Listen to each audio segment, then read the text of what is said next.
Olá, oitavo ano, professora Sandra de matemática. E aí, vamos lá para mais uma videoaula de matemática? Vamos falar de geometria no plano. Então vamos lá. Então nós vamos falar de geometria no plano, geometria 1, unidade 6, capítulo 1 da apostila 2, páginas 112 até 120. Então vamos começar. Vamos começar então falando deles, o ponto, a reta e o plano. Existem noções primitivas que dispensam o uso de definições, dentre elas os conceitos de ponto, reta e plano. Nós não temos um conceito, uma definição. O que é um plano? O que é uma reta? O que é um ponto? Mas nós podemos, de forma intuitiva, identificar esses elementos, essas entidades geométricas, elementos primitivos da geometria, através da observação, de uma experiência observacional. Como assim? Eu posso fazer comparações com elementos que me fazem lembrar um ponto, uma reta, um plano. Então eu coloquei uma figura, um mapa aí do GPS, né, do Google Maps, com essas localizações, as ruas e o bairro aí nesse mapa. Então nós temos aí comparações que nos fazem lembrar, por exemplo, essa localização indicada aí por esse símbolozinho do GPS, nos faz lembrar o que? Essa localização? Um ponto. Já as ruas nos fazem lembrar, nos dá a ideia de quê? Da reta. E a quadra ou o próprio mapa nos dá a ideia de plano. Então já começo. Eu começo a ter a ideia, né? O que pode representar um ponto, uma reta, um plano. Então vamos seguir. Vamos conhecer um pouco mais sobre eles. O ponto. O ponto é um conceito primitivo para indicar posição. Lembra que eu falei lá no mapa? A posição ali dos lugares, a localização, certo? Onde está a farmácia ou o supermercado ali no mapa. Aquela posição, a localização ali, representada por pontos. Um ponto não tem dimensão. O que são dimensões? Comprimento, largura, altura. Ele pode ser, por exemplo, o toque de uma caneta no papel, ou uma estrela no céu, a pontinha de um alfinete, um grãozinho de areia, né? Podem nos fazer lembrar, representar um ponto. Representamos pontos, assim, na matemática, né? Na hora de praticar, de fazer o exercício, com uma letra maiúscula do nosso alfabeto, um pontinho. Então, ponto A, ponto B, ponto C, sempre com uma letra maiúscula do nosso alfabeto. Já a reta, ela não tem origem nem extremidade. Ela é infinita e ilimitada nos dois sentidos. É um conjunto de pontos que não faz curva. E ela possui apenas uma dimensão, certo? Comprimento, né? Comprimento que a gente pode medir ali. Só que a reta, como ela é ilimitada e infinita, a gente representa, até coloquei entre aspas, uma parte da reta. A gente não representa a reta porque ela é infinita e ilimitada, a gente representa uma parte da reta, olha entre aspas.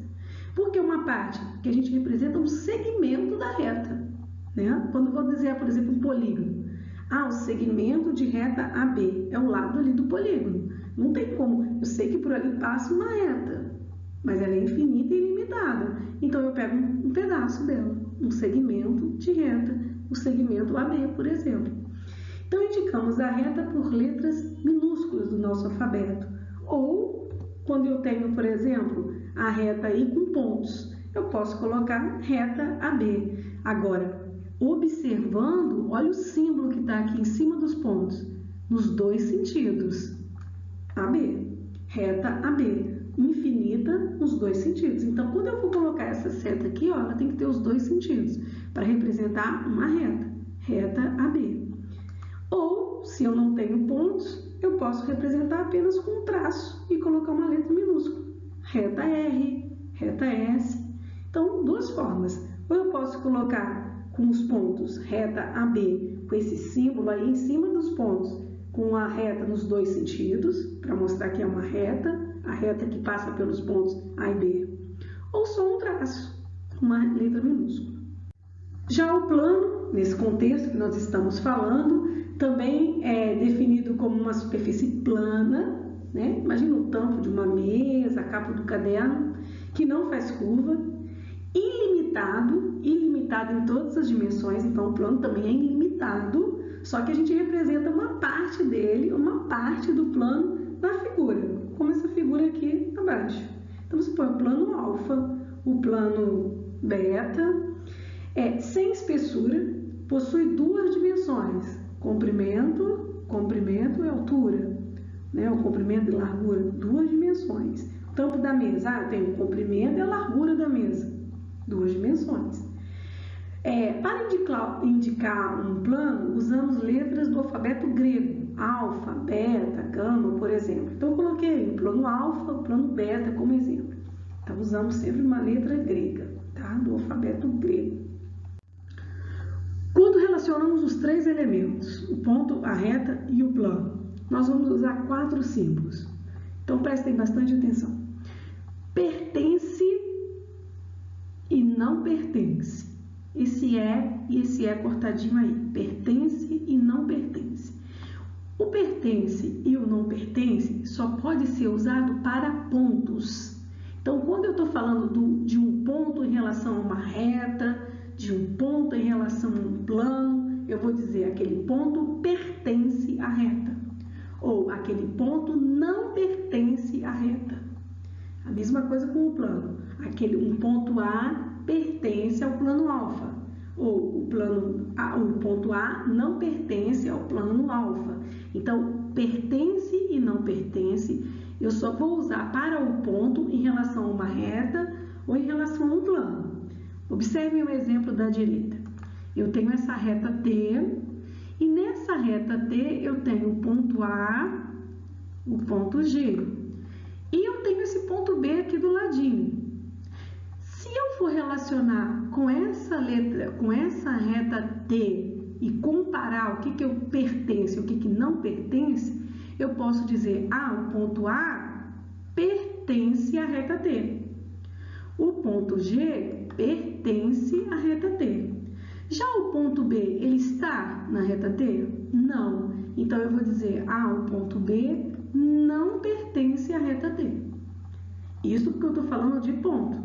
Agora, quando eu vou falar da reta, a reta nós vamos usar está contida e não está contida. Essa letra parece um U, né, deitadinho, com um tracinho. Com um tracinho é não contida ou contida. Então, quando eu for falar da reta, a reta com relação ao plano, aí eu vou usar a reta R está contida no plano alfa, ou a reta R não está contida no plano alfa. Então, para a reta, eu uso está contida ou não está contida. E para o ponto, eu uso pertence e não pertence. Então, observe um exemplo aqui embaixo. Eu tenho o plano alfa, eu tenho o plano alfa, eu tenho o ponto A, o ponto B, o plano alfa, o ponto A e o ponto B. Então, o plano alfa, o ponto A e o ponto B. E eu vou comparar. Então, o que eu tenho aqui do ladinho? O ponto P. Se eu estou falando de ponto, pertence ou não pertence? Com relação a quem que eu quero comparar? Com a reta R. Aí eu vou lá na reta R. O ponto P pertence à reta R? Pertence. Então, eu coloco P pertence a R. Agora o ponto A.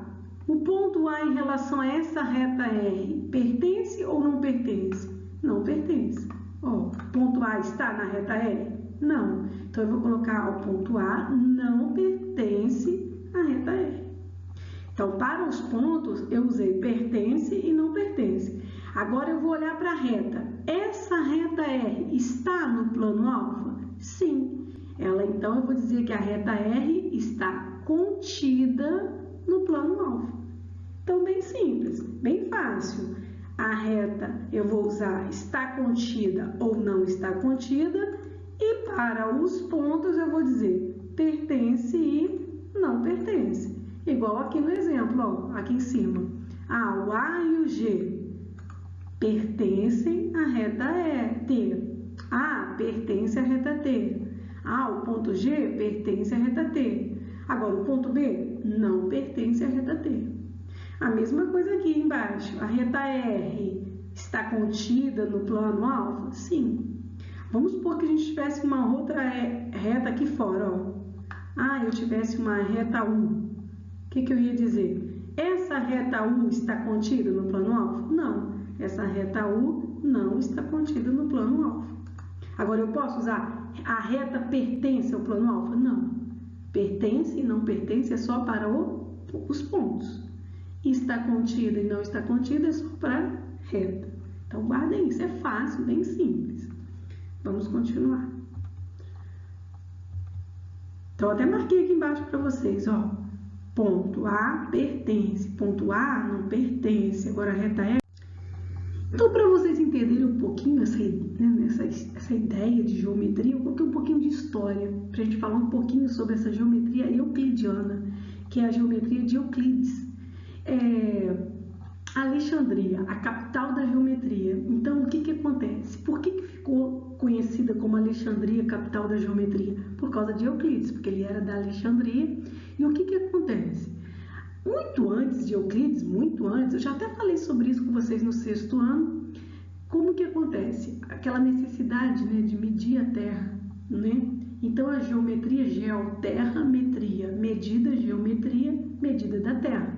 Então, os donos de terras já usavam ali a geometria para medir os terrenos, isso tudo no Egito.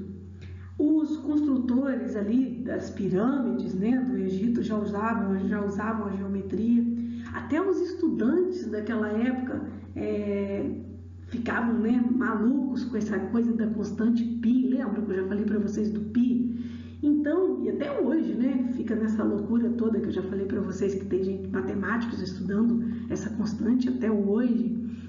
E a geometria egípcia, ela era tão assim, mas tão famosa, que matemáticos gregos importantes como Tales, que vocês ainda vão estudar o teorema de Tales, Pitágoras, que também vocês vão estudar no 9º ano o teorema de Pitágoras, saíam de suas terras para ir até o Egito, ver essa coisa, né, da geometria, a relação que existia entre ângulos, linhas.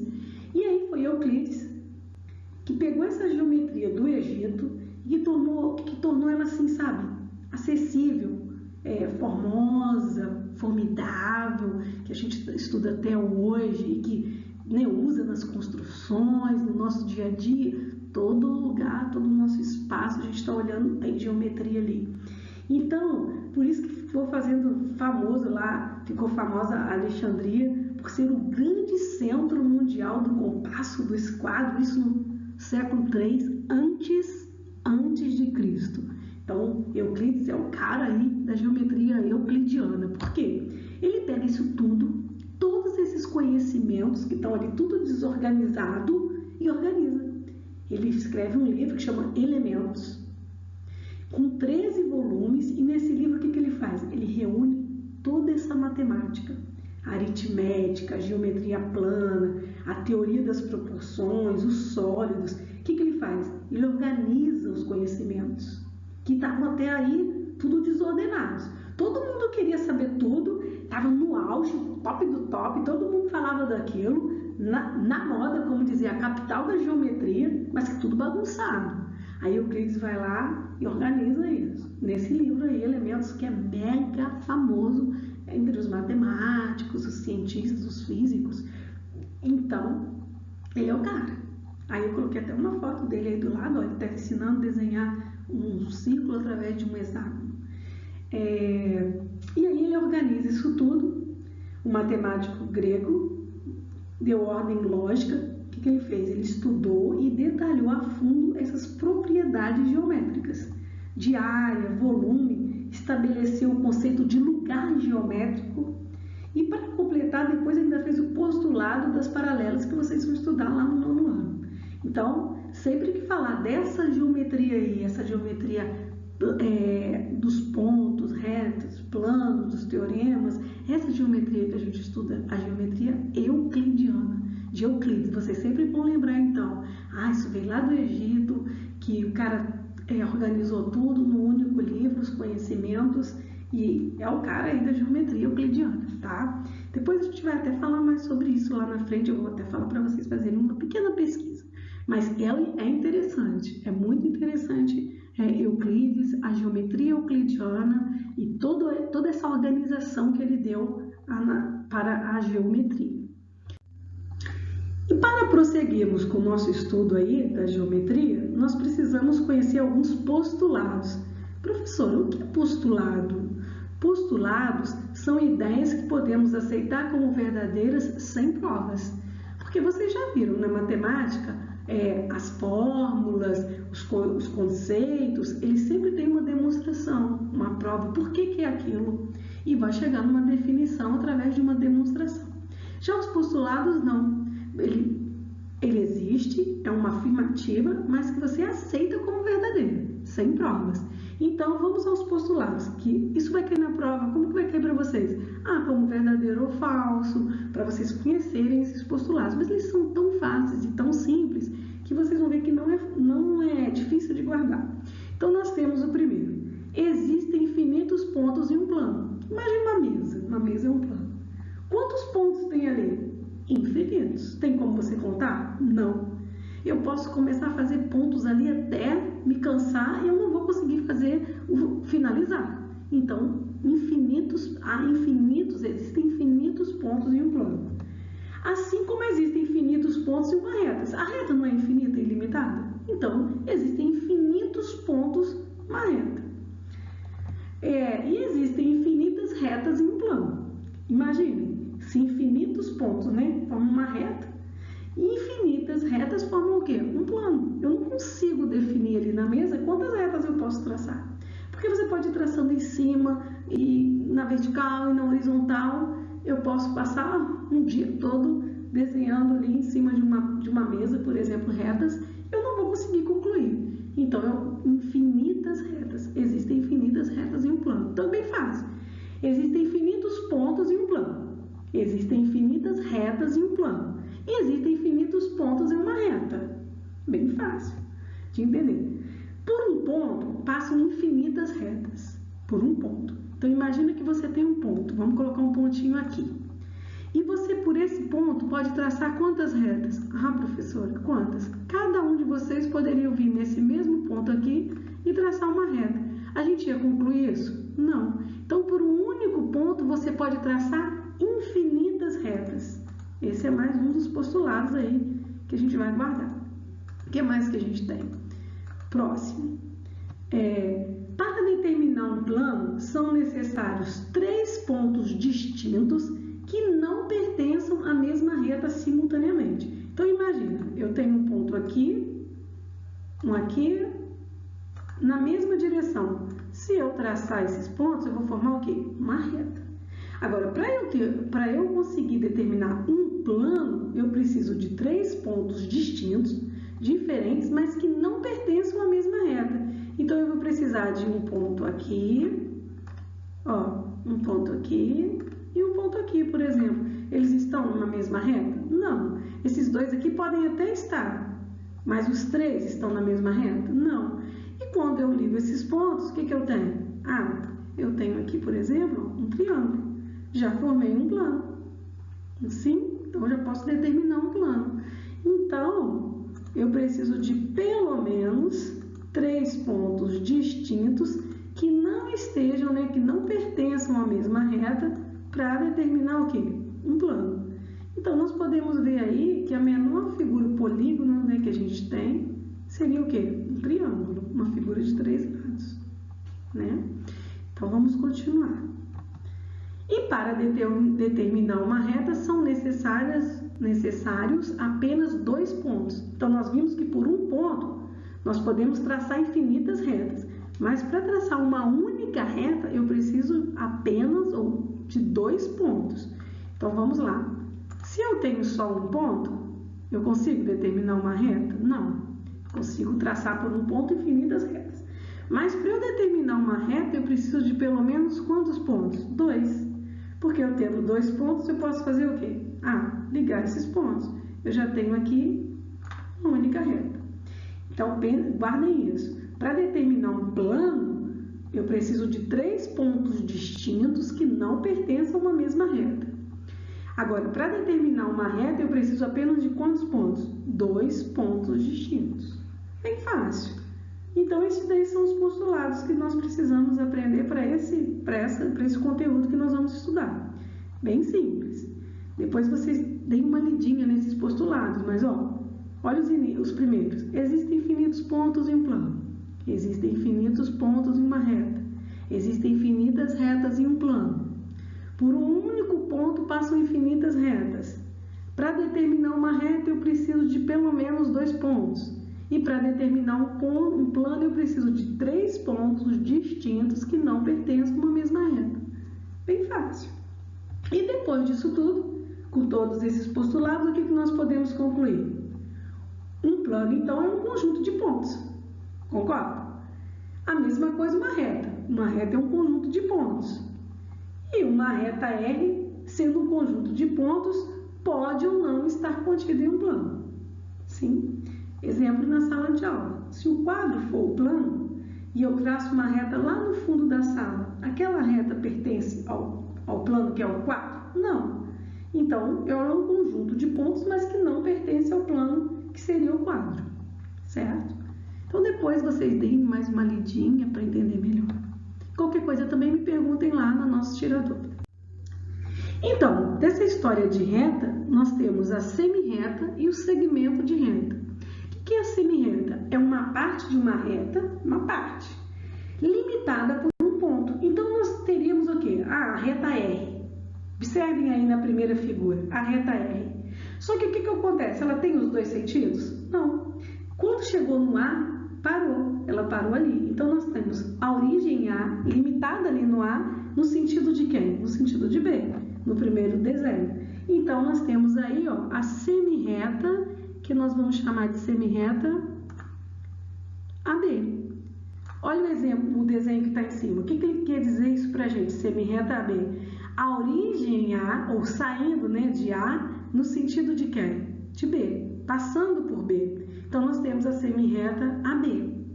Agora, no segundo desenho, nós temos quem? A semirreta CD. Semirreta, olha o exemplo aqui, desenho em cima, semirreta CD. Por quê? A origem agora foi limitada no ponto C, no sentido de quem? No sentido de D. Então, nós temos a semirreta CD. Então, é uma parte da reta. Uma parte limitada pelo aquele ponto aonde está começando a origem. A origem, onde foi limitada do ponto A no sentido de B. Então, semirreta AB. Origem no ponto C no sentido de D. Então, semirreta CD. Bem fácil. Pensem sempre assim, uma parte da reta. E na hora de representar, não pode esquecer que nós vamos colocar a mesma coisa aqui em cima. Agora, nós não temos os 2 sentidos. Então, nós vamos colocar só a representação de uma parte da reta. Aonde começa, no sentido para onde está indo. Saindo de A no sentido de B. Saindo de C no sentido de D. Dessa forma aí na representação.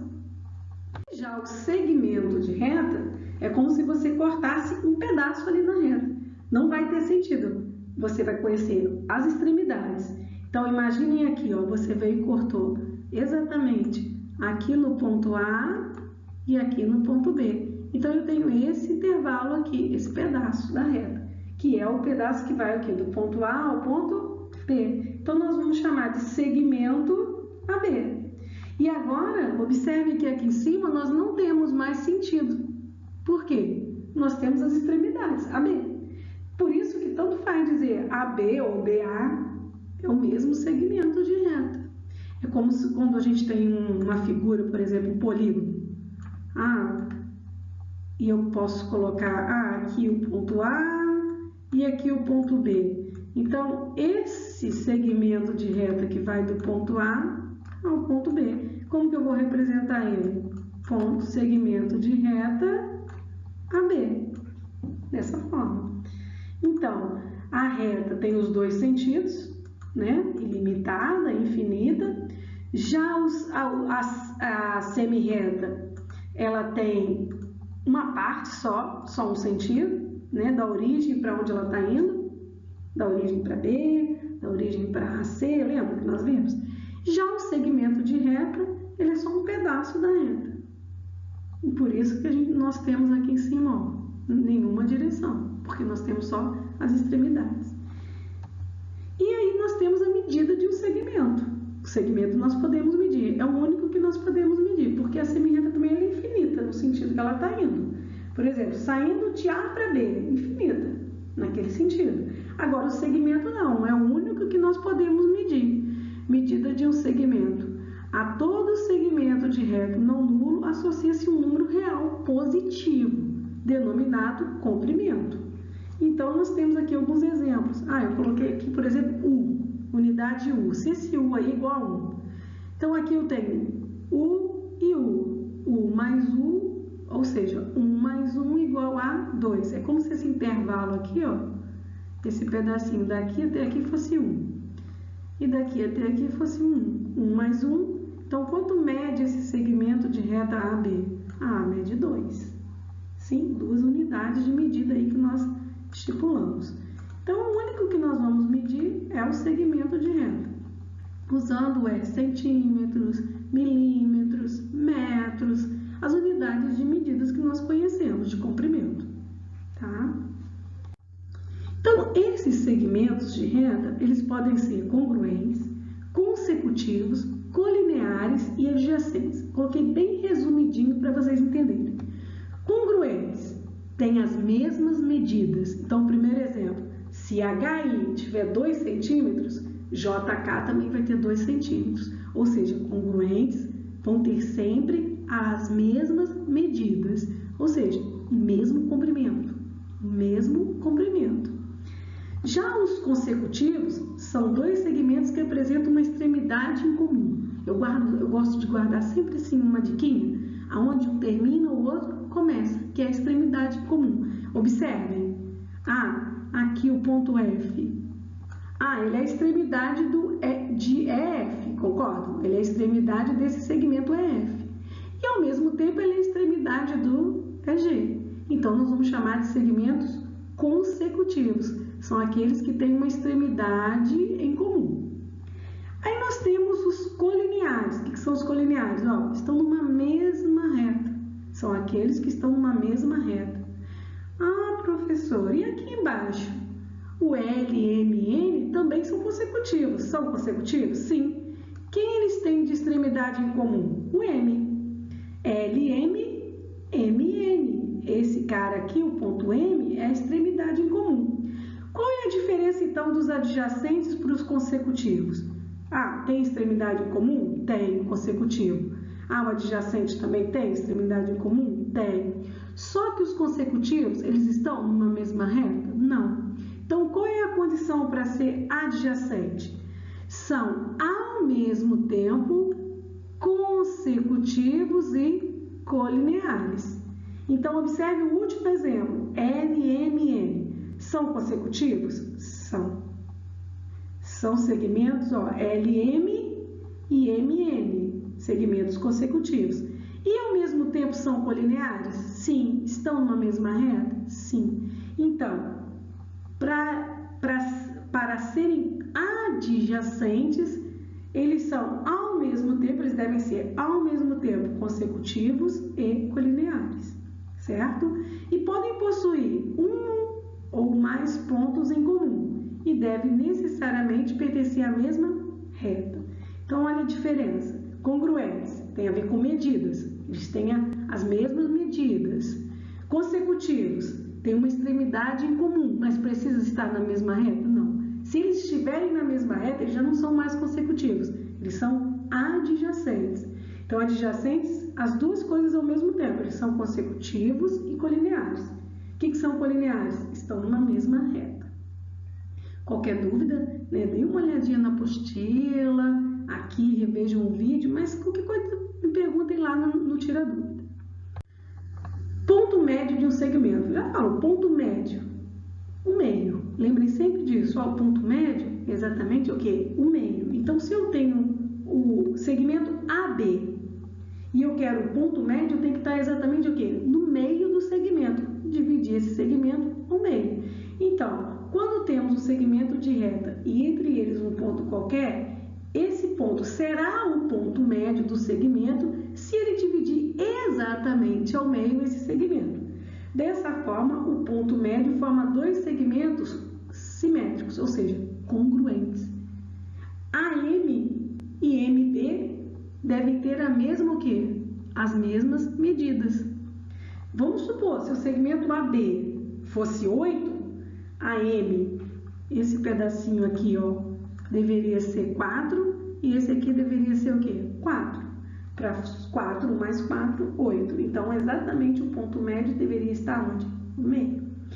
Na imagem, M é o ponto médio se AM e MB forem o quê? Congruentes, ou seja, tiver a mesma medida. Então, quer dizer que o M divide exatamente o AB ao meio. Para indicar que dois segmentos são congruentes, a gente usa esse símbolo aqui, ó. Nós vamos usar esse símbolo aqui. São 3 tracinhos e na hora de fazer a leitura nós vamos dizer o segmento AM é congruente ao segmento MB. E finalizando aí então a nossa aula, eu vou deixar para vocês os exercícios da apostila, páginas 114 até 120. Cada página só tem um exercício e é bem fácil, bem simples. De todos esses conteúdos que nós terminamos de falar, da reta, do plano, dos postulados, semi-reta, segmento de reta, mas é bem simples, cada página só tem um exercício. E qualquer dúvida, anotem para vocês perguntarem para mim lá no Tira Dúvida, tá? Vou ficar esperando vocês lá no nosso encontro. Beijo, oitavo ano, fiquem com Deus.